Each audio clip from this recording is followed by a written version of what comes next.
Alors nous sommes aujourd'hui, donc jeudi, on est le 25 Adar et nous sommes arrivés d'Av Samer, de Baba Batras d'Av Samer. On était à la sixième grande ligne. On a vu la Mishnah hier, on a vu un petit peu la Gemara au début. Haya Katan lo ya'asen no gadol. On avait dit si un homme il avait dans une résidence, une maison avec une porte petite, il n'a pas le droit de la transformer en grande porte. Ça va, Rami Bar Hama le Memar. Rami Bar Hama il a pensé dire à propos de cette Mishnah. Bar al-ba'a la li shavieh bar tmania. Teqa shakil tmania bahaser. Aval bar tate li shavieh bar al-ba'a shapir dami. Donc Rabbi Hama il dit comme ça. Il dit, quand on a dit une petite porte, il n'a pas le droit de l'agrandir en grande porte. Ça veut dire s'il avait une porte qui faisait 4 amot, 2 mètres de large, il n'a pas le droit de la transformer en une porte avec 8 amot, ça veut dire 4 mètres. Pourquoi? Parce que nous savons, rappelez-vous, que quand un homme il a une maison dans une cour, on lui donne toujours 4 amot d'espace devant la porte d'entrée de sa maison. Alors si tu as une porte de 4 amot, tu vas avoir 4 amot. Et si maintenant tu fais 8 amot, on va te donner 2 fois 4 amot. Donc tu vas manger dans l'espace de la cour plus que les autres. Donc c'est pour ça que lui il a dit une petite porte, tu ne peux pas la transformer en grande porte. Mais il dit toujours le même Rami Bar Hama. Si maintenant la porte elle faisait que 2 amot, 2 amot, 1 mètre, et après tu vas la mettre en 4 amot, alors c'est permis. Pourquoi? Parce que de toute façon, même quand on avait 2 amot, on a toujours 4 amot en face. Vous comprenez? Donc ça veut dire si on a une porte largeur, et voilà, dans les deux sens ça va. On a des 4 amot, voilà. Alors c'est pour ça qu'il dit, lui il pensait que quand on a une porte, une entrée qui fait 2 mètres, tu ne peux pas la transformer en 4 mètres. Parce que quand tu avais 2 mètres, tu avais un espace de 2 mètres autour de toi en tant qu'accès pour ta maison. 1 mètre. 2 mètres. Non, le premier cas. D'accord? Et si tu prends maintenant, tu agrandis la porte, tu vas prendre 4 mètres, on va te donner 4 mètres sur la cour aussi. Bon, tu n'as pas le droit. Voilà. C'est pour ça. Mais si tu n'avais que 2 amot, c'est-à-dire que l'entrée, elle ne faisait que 1 mètre de largeur. Et donc, de toute façon, tu avais 4 amot en face de toi. Si maintenant tu mets 2 mètres, tu auras les mêmes 4 amot, alors c'est permis. Il pensait dire ça. Alors, Amal et Rava, il vient Rava, il lui dit non. Même quand il a 2 amot, il ne peut pas transformer en 4 amot. Pourquoi? Parce que c'est Amal, le monsieur il peut lui dire Bifet Hazotra, ma senastana minach. Bifet Haraba, la ma senastana minach. Il lui a dit, le monsieur, les gens de la cour, ils peuvent lui dire, quand il y avait une petite porte qui faisait 1 mètre seulement, moi j'aurais pu faire attention de me... C'est quand je fais des choses dans la cour, de ne pas me faire montrer. Mais quand il y a une porte qui fait 2 mètres de largeur, c'est beaucoup plus voyant. Alors je vais avoir des difficultés à me cacher par rapport à toi. C'est pour ça que même ça, il n'a pas le droit. S'il a 1 mètre à la base, oui, il aura 2 mètres en plus. Non, quand il y avait 1 mètre, il va le mettre en 2 mètres. La porte, il a le droit, c'est dans son entrée. Mais au niveau de la cour, il a toujours 2 mètres de toute façon. Donc c'est pour ça que ça rajoute pas grand-chose. Mais alors l'autre, il lui dit non, il y a quand même un problème de visibilité. Après on a dit, quand quelqu'un il avait une seule entrée, il n'a pas le droit de la faire 2 entrées. D'accord? Il a une porte, il n'a pas le droit de faire 2 portes. Ça va, Rami Bar Hama, là encore. Rami Bar Hama, il pensait dire, Bar al-Ba'i, la nishvet benetate, benetate tate, kashakil tamni behased. Abal ba tamni nishvet bene al-Ba'i, shapir dami. Alors là aussi, Rami Bar Hama, il pensait dire au début, que s'il avait une porte qui faisait 4 amot, c'est-à-dire 2 mètres, il n'a pas le droit de la transformer en 2 fois 1 mètre. Pourquoi? Parce que quand il prend 2 fois 2 portes de 1 mètre, à chaque fois il va prendre 4 amot dans la cour. Donc il va manger plus dans la cour. Mais s'il avait au début, s'il avait au début une porte qui faisait 8 amot, c'est-à-dire 4 mètres, maintenant il décide de la couper, il fait 2 fois 2 mètres. Alors de toute façon, ce qu'il prenait de la cour, il n'avait rien de plus. Alors il aurait droit peut-être de faire ça. Sur quelle largeur alors se trouve l'espace des 4 amotes devant la porte? C'est 4 amots, long et large. En long et large. Devant l'entrée. Alors c'est pour ça qu'il lui dit Rava Amal et Rava, là aussi il peut lui dire c'est Amal et Behat Petra Masina Stana et maintenant peut-être la Masina Stana maintenant. Rava il lui dit non, même ça on ne peut pas faire. Pourquoi? Parce que le monsieur de la cour il peut lui dire quand il y avait une seule porte, je faisais attention de faire des choses sans que donc tu puisses me voir.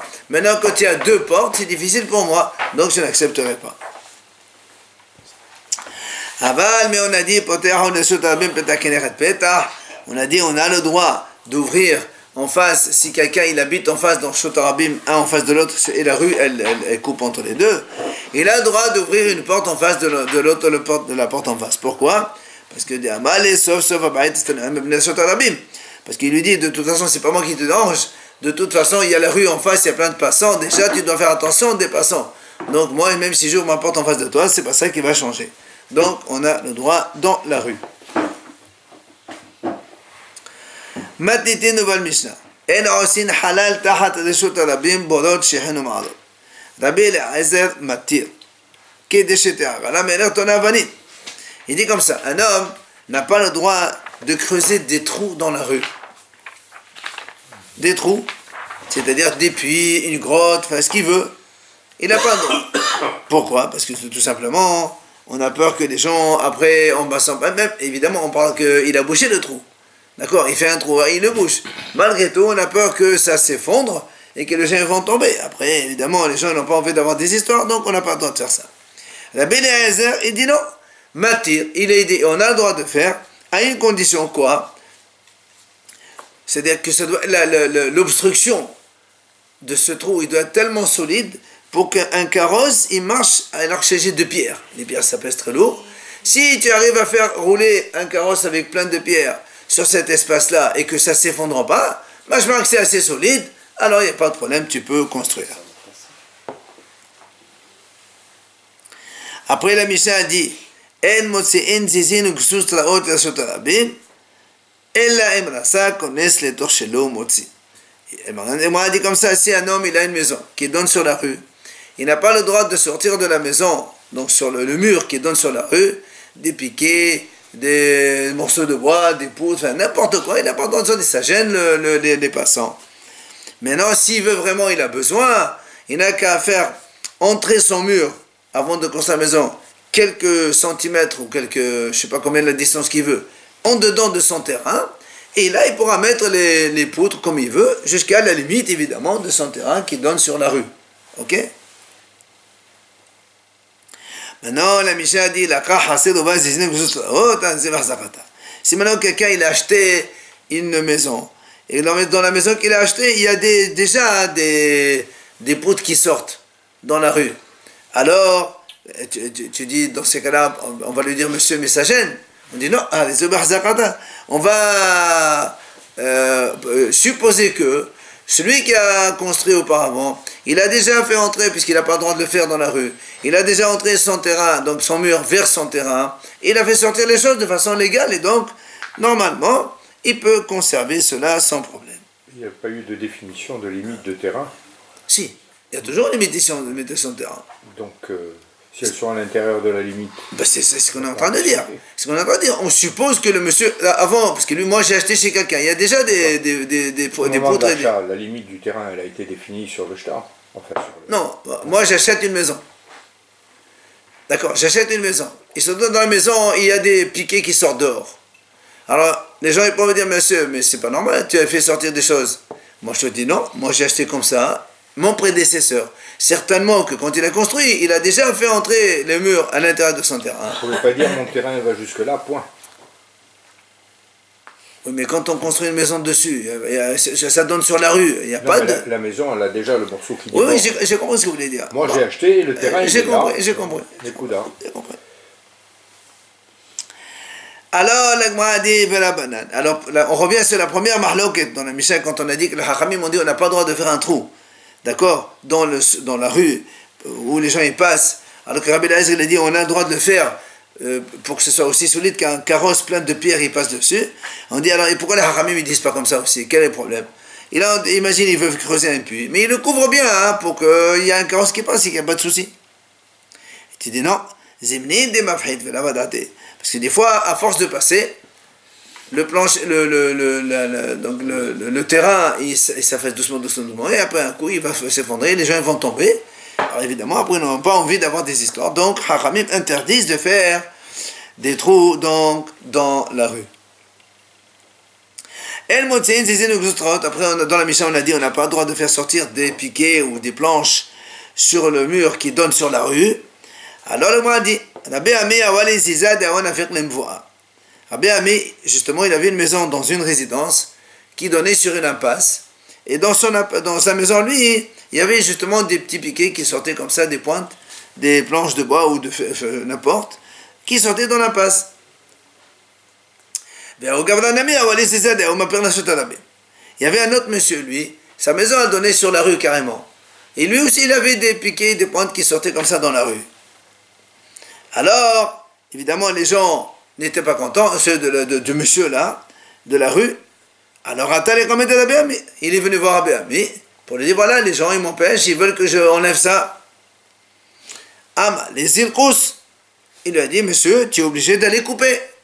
Va couper tes choses, là, toutes les choses qui font saillie dans la rue, tu les coupes. Mais le rabbin aussi, il avait. Alors, Amal, il va à mon ami, il dit, mais toi aussi, t'en as. Le monsieur lui dit, mais Rav, toi aussi, t'en as. Alors, il dit, c'est pas la même chose. Pourquoi? Didi, l'envoie à ma pire. Ben, l'envoie à ma halin gabay. Dédak, la soute à ben ma pire. Ma nahi gabar. Il dit, c'est pas du tout la même chose. Moi, les miens, ma maison, elle est dans une impasse. Donc, tous les résidents de l'impasse, ils m'ont pardonné, ils m'ont rien dit. Tu peux faire sortir, c'est pas un problème. C'est limité. Il y a un nombre d'habitants dans l'impasse. Tout le monde est d'accord. Alors ça va. Mais toi, tu donnes sur la rue. La rue, il n'y a pas de limitation d'aube. Qui t'a dit que peut-être il y a un monsieur qui n'a pas envie? Alors toi, tu es obligé de les enlever. C'est pas du tout la même chose. Le monsieur qui n'a pas envie, de quel droit il peut s'opposer? Il est dans la rue. Dans la rue, monsieur, ça gêne quand on passe. C'est-à-dire tous les passants, tout le monde a le droit. N'importe quel passant dans la rue, il te dit, monsieur, ça me gêne, tu en te fais entrer ça. C'est pour ça qu'il lui a dit. Et même si lui, il te pardonne, peut-être il ne te pardonne pas, il ne pardonne pas. Mais moi, je suis dans une résidence, c'est limité, il y a X habitants. Tout le monde, ils me permettent, ça y est. C'est pour ça que c'est différent. La Gemara donc raconte une autre histoire dans le même style. Rabbi Yanaï, lui, avait donc un terrain. Et il y avait donc dans son terrain des arbres qui penchaient vers la rue. Rappelez-vous, on avait dit avant, quand quelqu'un il faut qu'il coupe, etc. Il y avait mahlouket. Alors il y avait un autre monsieur, un monsieur X, il avait aussi des arbres qui donnaient sur la rue. Alors, ils sont venus des gens de la rue, ils ont dit, monsieur, ça nous dérange, ton arbre comme ça, au monsieur, pas au rabbin. Au monsieur, ils ont dit, monsieur, ça nous dérange, coupe ton arbre.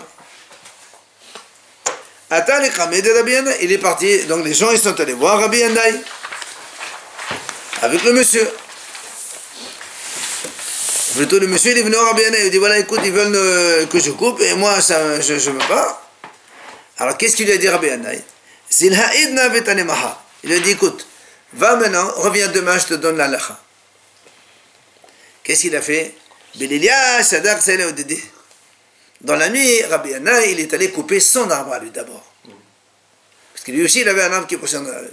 Il a coupé tout ça. Le lendemain matin, les mahalat, il est venu le monsieur, il dit, alors Rav, qu'est-ce que je fais? Amal, les ilkous, il dit, va couper. Alors Amal et Amon Amitli, il dit, mais toi aussi, tu as un arbre qui pousse dans la rue. Il dit, très bien, Amal les ilhasi, va voir alors. Il cause des dar, et la cause des la te rosate. Il dit, si moi j'ai coupé, toi aussi tu coupes le tien, si moi je coupe pas, toi aussi tu coupes pas. Et comme il est allé voir, il a vu que l'autre il a déjà coupé, donc il est obligé de couper son arbre. Pourquoi il n'a pas fermé? Alors, la moi a dit, mais ça va. Pourquoi Rabbi Yanaï, au début, il n'a pas coupé son arbre et ensuite il a coupé? Pourquoi il l'a laissé comme ça? Il dit non, ça va, Rabbi Yanaï, au début, il pensait que quand il avait un arbre qui donnait des feuilles, donc de feuillage sur la rue, ça faisait de l'ombre. Peut-être que les gens, ça les intéressait, les gens de la rue, d'avoir de l'ombre un petit peu de temps à autre. Comme maintenant il a vu, ce monsieur il a dit qu'il y a des gens qui se plaignaient, ça veut dire que l'ombre, les gens ça ne les intéresse pas trop. Alors il a compris que le sien aussi, donc ça dérangeait, sauf que les gens avaient un petit peu, ils étaient gênés de lui dire c'est le Rav, ils étaient gênés. Alors il a compris que c'est pour ça qu'il fallait que le fasse lui aussi. Alors là, m'a dit, pourquoi Rabbi Yana il a dit reviens demain? Il aurait pu lui dire va couper le terrain et moi aussi je vais couper le mien maintenant. Il dit non. Meshoum de Rish Lakish. Il dit parce qu'on a un enseignement de Rish Lakish qui dit, c'est marqué dans le passage de Amar, Hitkoushashu wa Koushu. Keshut asmecha va hakak shutahdim. Hamim a dit un homme d'abord il doit d'abord s'arranger lui-même avant de vouloir arranger les autres. Donc là aussi c'est pareil. Rabbi Yana il devait d'abord couper son arbre à lui avant de faire couper l'arbre du prochain, donc il faut s'occuper d'abord du sien. Après, on a dit dans la Mishnah qu'on est cette chez Motzi. Donc, on a dit que si un monsieur il veut, donc il a besoin de sortir des piquets, des pointes de mur de sa maison, il doit d'abord rentrer dans son domaine, construire la maison, le mur, donc en dedans du domaine, et de la même distance, il peut faire sortir des piquets comme ça, pas de problème. Alors, on va poser une question. Eh bien, il y a une question. Qui n'est velohotzi. Mao shiahazo velohotzi. Il dit, imaginons quelqu'un, effectivement, il a voulu faire entrer, donc planter des planches, ou un balcon, ou faire ce qu'on veut, d'accord? Alors maintenant, il a mordu 50 cm dans son terrain, il a construit en dedans de 50 cm. Il lui reste donc 50 cm de terrain qui est à lui, qu'il peut mettre là-bas des balcons, des choses. Seulement, il a traîné, il n'a pas fait. Il a laissé comme ça. Après un certain temps, maintenant, il a envie de faire des piquets et des planches. Est-ce qu'il a le droit ou pas? Ah, pourquoi non? Rabbi Yohanan Amar Kenes Mosi. Kenes no Mosi. Rabbi Yohanan a dit oui, il a le droit. Même s'il est resté longtemps, il n'a rien fait, maintenant il veut se faire sortir, c'est son domaine, il a le droit. Rabbi Shakish dit non. Et non, Mosi, il n'a plus le droit. Il a perdu son domaine, si on veut comme ça. Sa force, il a perdu, il n'a plus rien. Alors, Amal et Rabbi Yaakov et Rabbi Yirmiyah bat Halifa, il lui dit Rabbi Yaakov, ah Rabbi Yirmiyah bat Halifa, esbirallah, je vais t'expliquer moi. Léotzi, Koléam, elle a appelé des motzi. Il dit non, monsieur, en vérité, celui qui ici, il veut faire sortir des planches, des pointes, comme ça, des balcons, ce qu'il veut, vu que c'est dans sa propriété à lui, tout le monde est d'accord qu'il a le droit de le faire. Alors c'est quoi la mahlok dans Rabbi Yohanan Ashakish qui plairait les hazek talim le Qurban. Il dit en vérité la mahlok d'aller, ce monsieur-là, il veut remettre les murs à la place. C'est-à-dire il a construit sa maison avec 50 cm en retrait de sa propriété. Maintenant il veut casser le mur, il reprend de sa propriété entièrement. Est-ce qu'il a le droit oui ou non? On dirait alors, c'est normal. Marloquette, c'est est-ce que dans le délai, il a le droit de... Alors lui, il lui a dit non, c'est pas ça. Le Rav, il a dit non, c'est pas ça. Parce que pour sortir, tout le monde est d'accord, tu peux sortir. Alors c'est quoi la marloque? Il dit non, la marloque, est-ce qu'il a le droit maintenant? Il veut casser ce mur et reprendre la limite initiale, normale. Il ne parle plus de piquer là, il veut non, voilà, et reprendre les dimensions normales. Toujours chez lui. Toujours chez lui, bien sûr. D'aller à sa limite. Voilà, il a mordu 50 cm. Maintenant, il veut casser le mur, reprendre jusqu'à 50 cm. Mais c'est quoi le problème? Pourquoi il en va? Voilà, exactement. Hachamim ils disent comme ça, voilà. Voilà. Et d'ailleurs, la mahlok, elle est dans l'autre sens. C'est-à-dire, Rabbi Yohanan Amar Eno Mahazir. Rabbi Yohanan, il dit, il n'a pas le droit de reprendre son mur. Il va nous expliquer pourquoi. Oui. Rachakish Amar Mahazir. Rachakish, il dit non, il a le droit. Quel est le problème? C'est son mur, il reprend sa propriété initiale. Alors, on explique maintenant. Rabbi Yohanan Amar Eno Mahazir. Pourquoi Rabbi Yohanan dit, il n'a pas le droit de reprendre sa propriété? C'est son mur.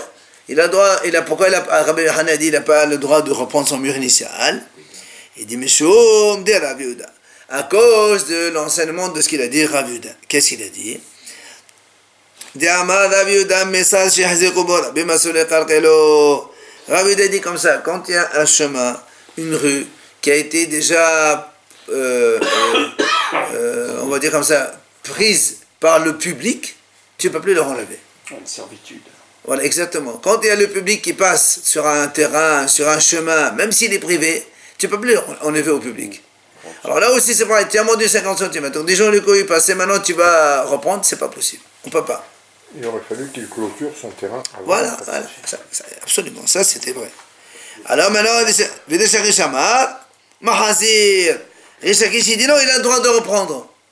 Alors pourquoi? Et voilà, il y a le principe de Rabbi Yuda. Qu'est-ce que tu fais avec ça? Là, Rachel disait qu'il ne pouvait pas construire le balcon, c'est ça? Tout à l'heure, il a dit il peut pas. Tout à l'heure, c'est. Oui, il ne pouvait pas construire. Mais après, on a dit non. En vérité, tous les deux, ils disent qu'on a le droit de sortir des piquets, des balcons, des planches, il n'y a pas de problème. C'est ton domaine. Mais la marloque, est-ce que tu peux reprendre ton mur initial ou pas? Donc Rabbi Yochanan dit non, on ne peut pas, parce que quand ce petit chemin-là, il a été déjà dominé par la collectivité, tu ne peux plus le reprendre ça. Maintenant, Rabbi Yochanan, qu'est-ce qu'il dit? Amar Mahazir. Pourquoi? Il dit, Rish Lakish, il dit, quand est-ce qu'on dit, quand il y a un chemin qui a été emprunté par le public, il le garde? C'est quand il n'y a pas autre chose. Par exemple, imagine pour traverser un terrain, le public, ils ont fait un petit chemin, ils ont passé. Alors, évidemment, quand ils ont passé, tu ne peux pas leur enlever ça. Il n'y a que ça cette fois-ci. Mais, quand ici, on est dans la rue, il y a la rue. D'accord? Après, il y a ces 50 cm en plus. Même si tu reprends, il y a toujours la rue principale. Donc, comme ça ne dérange pas, alors on n'a pas besoin de dire, enfin, on ne peut pas dire que quand ça a été emprunté par un public, alors tu le laisses. Quand est-ce qu'on dit ça? C'est quand il n'y a pas autre solution.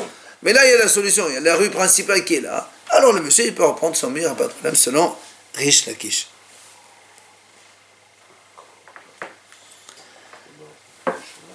On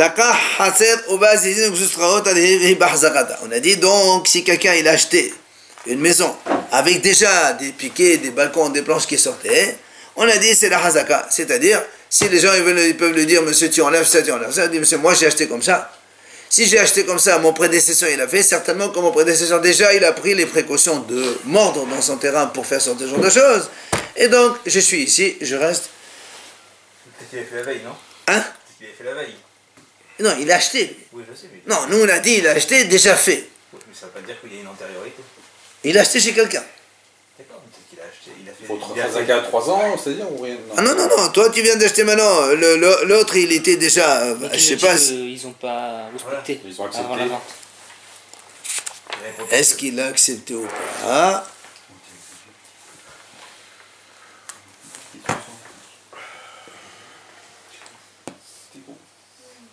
Voilà, il dit non. Il dit lui il a rien à dire. Lui il a dit monsieur, moi j'ai acheté comme ça, vous me laissez. S'ils avaient quelque chose à faire, il aurait fait avec le vendeur. Ils auraient pu se plaindre contre le vendeur. Alors le vendeur, peut-être qu'il a des témoins comme quoi il a mordu dans son terrain, il a une hazaka de 3 ans, mais contre l'acheteur, il ne peut rien dire. C'est un nouvel acheteur. Tu ne peux rien dire contre le nouvel acheteur. Rashi dit, Ashbam, ta'ninan l'aloqiyah. L'acheteur, il leur dit, monsieur, moi, j'ai acheté comme ça. Donc, machma, qu'il a mordu déjà chez lui. Et donc, s'il a fait sortir, c'est tout à fait légal. Amar Ravuna, il dit comme ça. Nafla Hoseru Boneota. Si maintenant elle est tombée, si par exemple le monsieur il avait donc des planches, des choses qui sont tombées, ben, il a le droit de reconstruire comme c'était, comme il a acheté. Ah, l'agma mitiv à l'object, il y a une question. Pourquoi? Il y a marqué dans une braïta. En mesaïdin, ve'en mechayrin, ve'en mefayhin, baziman hazé. Il dit aujourd'hui, actuellement, on n'a pas le droit de peindre une maison, faire des dessins, etc. à cause du deuil du Beth Amikdash. On va voir après. Et la braïta continue.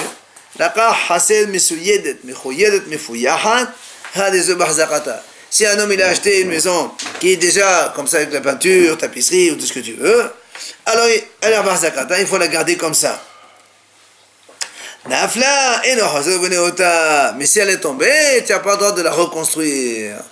Alors on a dit, tu vois bien ici, si donc la peinture, tout ça, il est tombé, tu n'as pas le droit de reconstruire. Et toi, tu me dis ici, si le piquet, il est tombé, tu as le droit de reconstruire. Alors là, elle répond, on m'a dit, c'est pas pareil. Ici, il s'agit d'une interdiction.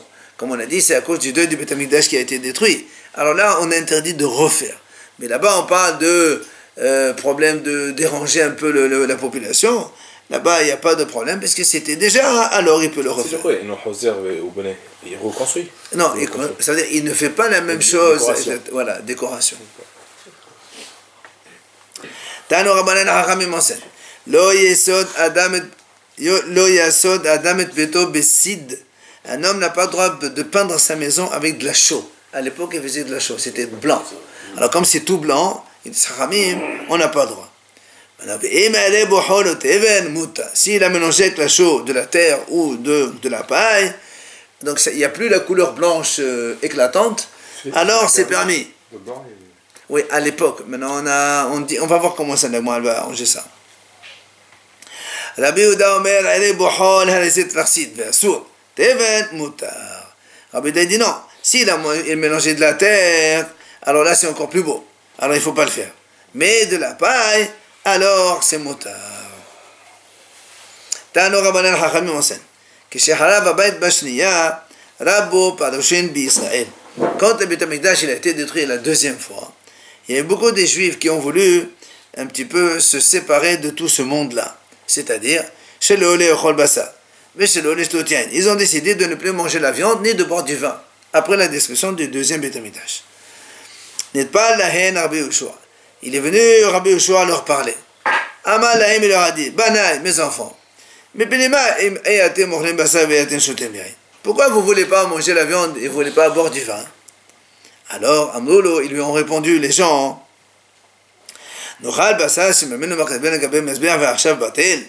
est-ce qu'on peut manger de la viande alors que la viande avant dans le Beit HaMikdash on offrait au Beit HaMikdash comme korban et maintenant on ne peut plus offrir? C'est pas possible. Tu veux qu'on boive du vin alors qu'à l'époque on versait du vin sur le mesbéar pour les sacrifices, pour les korbanot, et maintenant il n'y a plus? On ne peut pas. Amal lahem, alors il leur a dit, Rabbi Yehoshua, imken, alors si vous raisonnez de cette façon, alors moi je vais vous dire, lehem lo nocha, on n'a plus le droit de manger du pain non plus. Pourquoi chez les kvabat omenarot? Là aussi, avant il y avait les korban minha à base de semoule, de farine et tout ça. Alors on ne mange plus, les céréales c'est fini. Ils lui ont dit, d'accord, on ne mange plus maintenant aussi. Alors pourquoi? Parce que Efshabé Perot, ils ont dit, parce qu'on ne mange pas ça, on mange des fruits, on mange que des fruits. Alors il leur a dit, et attends, mais à Pérot aussi, on n'a pas le droit de manger, parce qu'avant, il y avait les bikurim, il y avait les prémices. On a amené au Beit HaMikdash les prémices. Alors, on ne mange plus les fruits. Ils lui ont dit non, parce que les prémices, on les amène uniquement des 7 fruits d'Israël. Le blé, l'orge, date, olive, figue, grenade et raisin. Donc, on peut manger des pommes, des porcs et des oranges. Alors, il leur a dit, très bien. Alors on n'a plus le droit de boire de l'eau non plus. Pourquoi? Parce que là aussi, à l'époque, pendant les 7 jours de Sukkot, on versait de l'eau dans le mesbéar. Maintenant il n'y a plus, alors on n'a plus le droit de boire de l'eau. Donc c'est pas possible. Chatro, ils n'ont pas eu de réponse. Amal lahim. Alors Rabbi Yehoshua leur dit, Bana, mes enfants, je vais vous expliquer comment ça se passe. De ne pas s'endeuiller pour Yerushalayim du tout, ça c'est pas possible, vous avez raison. Il y a eu déjà le Gzera, c'est-à-dire que le Beit HaMikdash a été détruit, et donc on est obligé de s'endeuiller pour le Beit HaMikdash. Maintenant, de l'autre côté, faire un excès de deuil, c'est impossible. Pourquoi?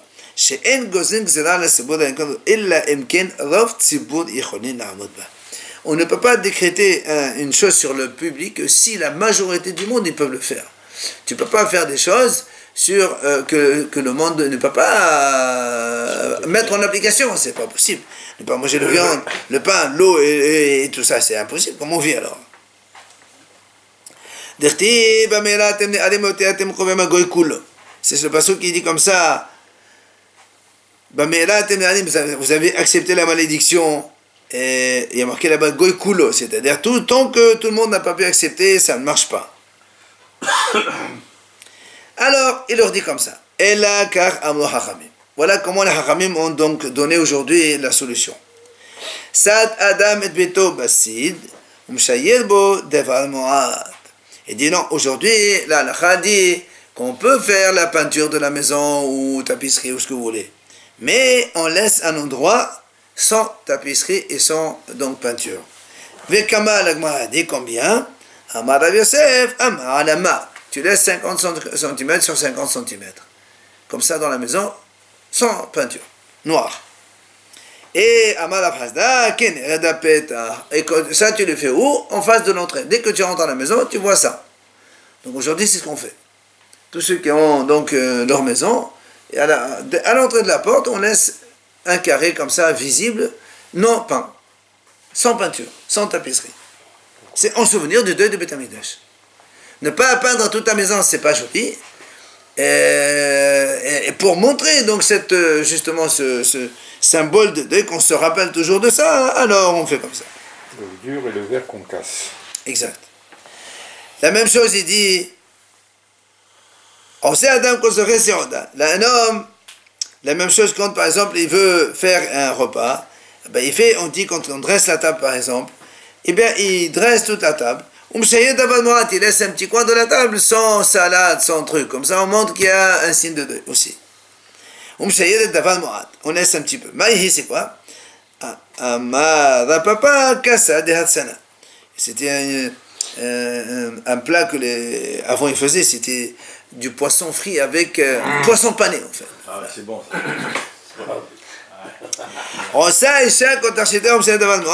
La même chose, il dit, une femme, elle peut se maquiller, se faire belle et tout ça, et mettre tous ses bijoux, mais elle laisse quelque chose qu'elle ne fait pas. Alors, Amar Rav, c'est quoi quel est-ce qu'elle ne fait pas? Amar Rav Batsada. C'est-à-dire, on dit qu'avant, elle se faisait, franchement, il explique comment elle faisait l'épilation. Elle mettait de la chaux et après ça séchait, et donc elle dit, elle laisse un petit coin comme ça, elle ne fait pas. Au niveau des tempes. À propos du repas, Chez Nehema, oui. s'il ne faut pas qu'il soit festif, il ne faut pas mettre de musique non plus. Aujourd'hui, c'est interdit de faire de la musique en mangeant. Sauf dans les repas où les haramim ont autorisé la joie, bar mitzvah, hatan, brit milah, tout ça. Mais comme ça, sans aucune raison, c'est interdit effectivement. Chez Nehema, comme il dit le pasuk, Im eshkachech Yerushalayim, teshkach yemini, tedbach leshonil haikev v'chomer. Donc ça c'est le pasuk que vous connaissez tous. Si je t'oublie, oh Yerushalayim, donc que ma droite t'oublie, que ma langue elle soit collée à ma joue, etc. Alors, le a dit, qu'est-ce que ça veut dire? Ma'i al rosh simhati. Pourquoi on dit sur la tête de ma joie? Pourquoi la tête? Amar Rav Yitzhak, c'est efel maqnesh shebadosh hatanim. Il dit ça représente la cendre que les hatanim y mettaient sur leur tête le jour de leur mariage, en souvenir justement du deuil de Yerushalayim. À Djerba, on fait encore comme ça. On met un peu de cendre ici. Du mariage, ouais. Sur qui on met? Sur Hatan. Le Hatan, il met un peu de cendre ici. Au lieu de casser le verre. Et on fait les deux maintenant. On casse la cruche et on fait les deux. Avant ou après les photos? Hein? Avant ou après les photos? Je sais pas. Mais c'est pour Jérusalem ou pour. C'est pour Yerushalayim, oui. Amal est là, papa l'est abayé. Alors, il a dit à papa abayé. Allez, messieurs, on a dit on met sur la tête. Sur la tête, et Khamanahla. Où il le met sur la tête? Bim, comme tefilin. Là, on met les tefilin, il met la cendre là-bas.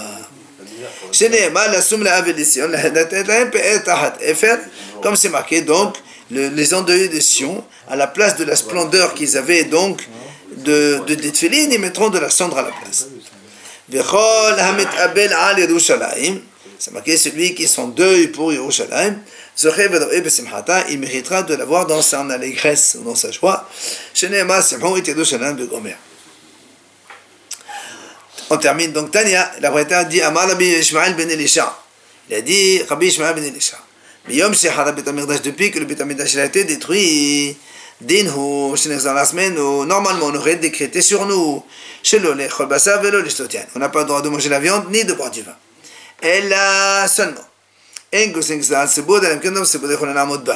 ne peut pas faire une xéra sur le public, sauf si la majorité peut donc admettre cela. Mais comme c'est pas possible, alors on ne fait pas ça.